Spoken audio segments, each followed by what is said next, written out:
Morning, how you doing? I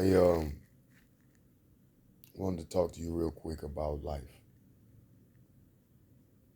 We have a couple of different laws, cosmic laws, over 13 to be sure, 14 to be certain. And these different cosmic laws are necessary in order to have balance in this world of something known as ambient energy, something I had never really considered. Now, I've heard of ambient air, but ambient energy is something totally different. Uh, I'm gonna tell you about a black man, a real black man, what he really intends on doing while he's here. He actually wants to cultivate whatever it is that you desire.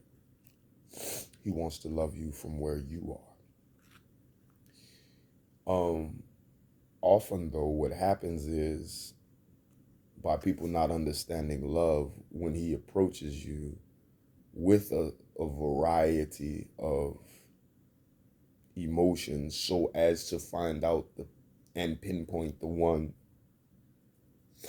that will infuse you with empathy towards other individuals, which is our role. Because if Christ came, he was an empathetic soldier between God and ourselves. Any black man will want to be like Christ. Even if it's to the point of gathering a clique of niggas to follow behind you, or dealing with people on an individual case-to-case basis and treating them according to how they're supposed to be treated, or showing them grace just because you would want somebody to show you. Nevertheless, they still crucified Christ. And black men, this is the forerunner of who we are. They crucified a man for caring enough about the people to not be obedient to the state. And they killed him because he said, I'm not going to bow down to you as a entity, as a principality. Caesar might be one man, and it wasn't just Caesar he was fighting public opinion.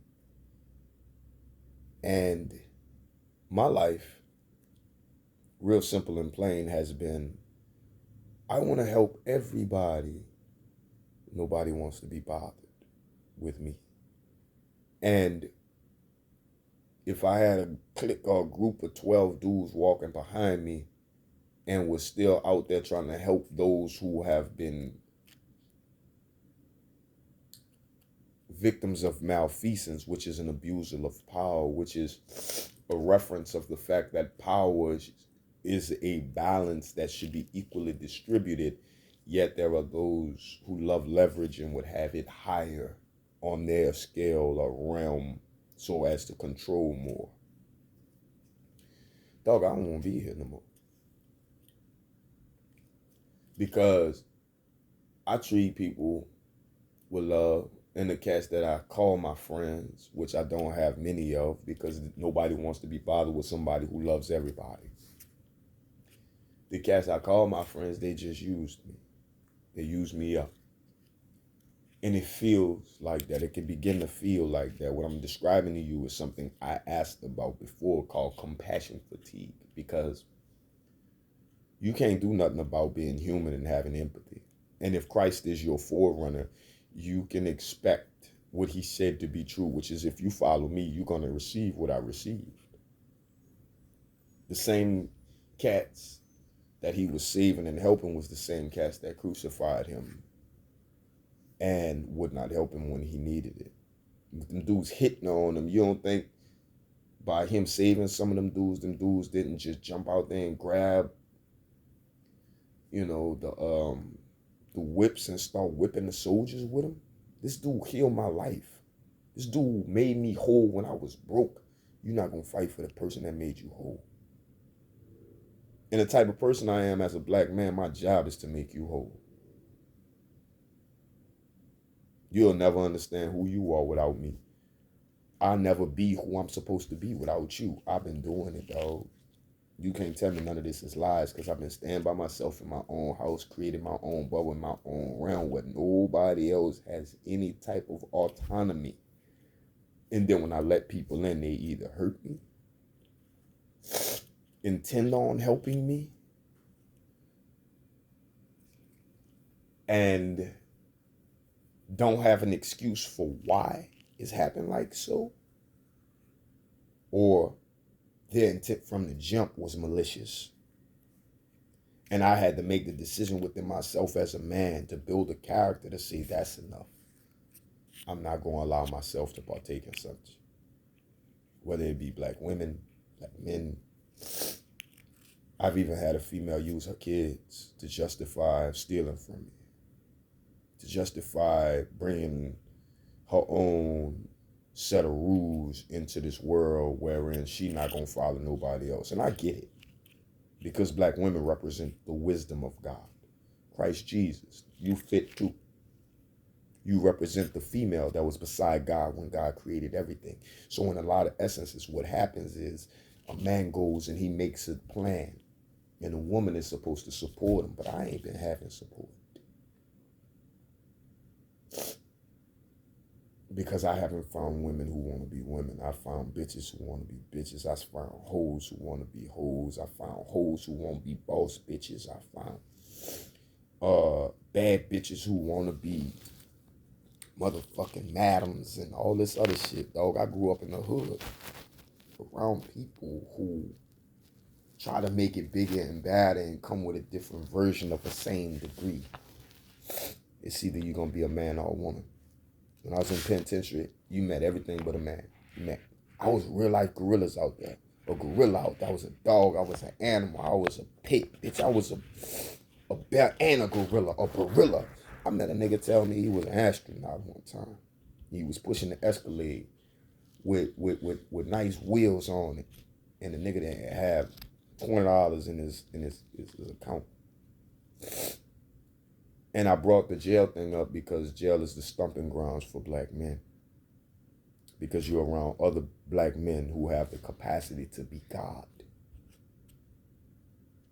And you have to exercise your godliness every day, whether you like it or not.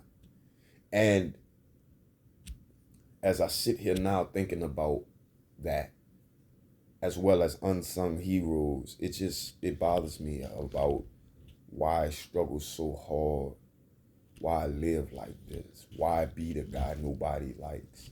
Everybody says he's cool, but nobody likes him. Why? Why be the person who all the women desire from being smooth, from being cool, yet not having enough money so that they can feel really, really spoiled, or not having enough confidence in oneself so that they can be unalarmed as they continue to give themselves to me. And me being a man, what am I going to do with them when they give themselves to me? Do they need to give themselves to me so that I can feel like a man? These are all thoughts that you should take in, accept these things, and learn from them. Because I have come to that point. I don't want to be here and being 1,000 with you. I don't got no family, no friends, no partners, no kings.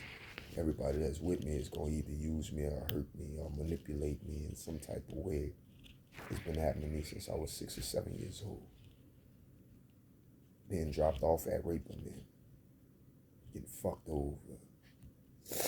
Walking in, trying to be, I want to be down. That's what a chick told me in elementary.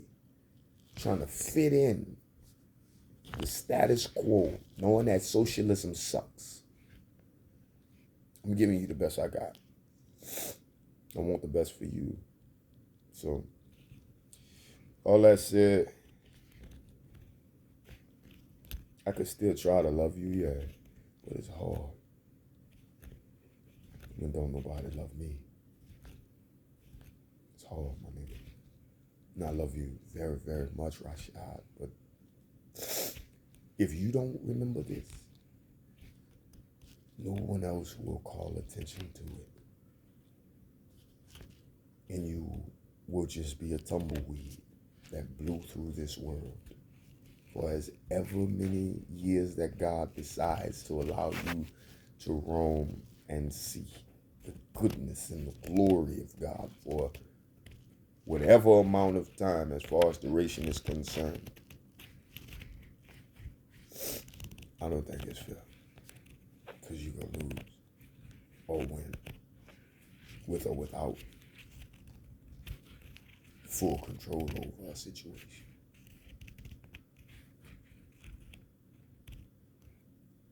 And as a man that was molested,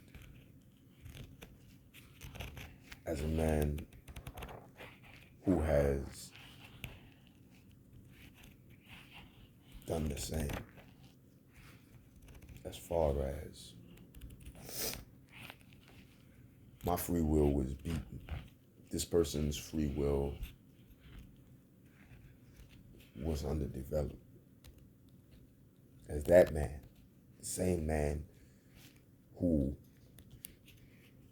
America puts behind the cell, yet at the same time persecutes on the streets while he's saying, hey, treat me fair, be like you treat white folks or everybody else, as the individual who tried to make the comparison to justify the fact that unfairness was being done. At the end of the day, I'm not the judge of all. I am the judge of my life, and because my life is the way it is, it's that way because of the one who is the judge of all. He told me what true religion was, and I've been following him ever since, and I haven't let go. But it's made me bitter, dangerous, and afraid to be around me, because people don't want to be engaged with somebody who's wholly engaged with God. So, as you have your perspectives and your perceptions and your prerogatives about what I've said, be mindful.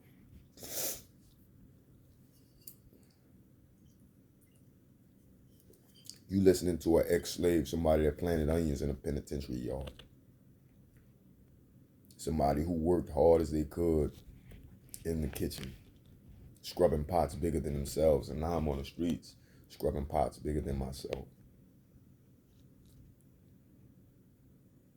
I'm trying to live, and I'm trying to love, and I'm trying to put that American goal of what was proposed to me, or propaganded to me, of a white picket fence and a dog and a swimming pool, like on the end of Bad Boys 2, or one, or like on the end of the Huxtable's journey, where they're raising their kids and they're both successful. I still hear ravens screaming and hollering at, trying to destroy my peace, because they don't enjoy me enjoying God from wherever I am. So I have learned to be content with whatever I have, and wherever I am, I am ready to die so I can see my Creator face to face and worship Him. Because here on earth, there's no need for me to be here if nobody wants to pay attention to me. They don't want to love me. They don't care nothing about nothing. I got nothing to say. It ain't no sense in me fucking with you, period. Ain't no sense in me trying to be what Christ was to the rest of the world when you're not even concerned with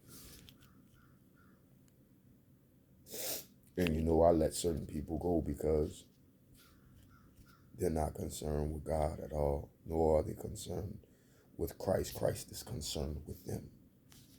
And I had to learn that sometimes it's not you that's the person that's got the problem. It's the person that's got the problem who's afraid to acknowledge the problem. Therefore, until they acknowledge the problem, you can never help them to get across the bridge. And see me, I don't have nobody helping me walk across these bridges, and I'm dying. Slow but sure, and don't nobody care.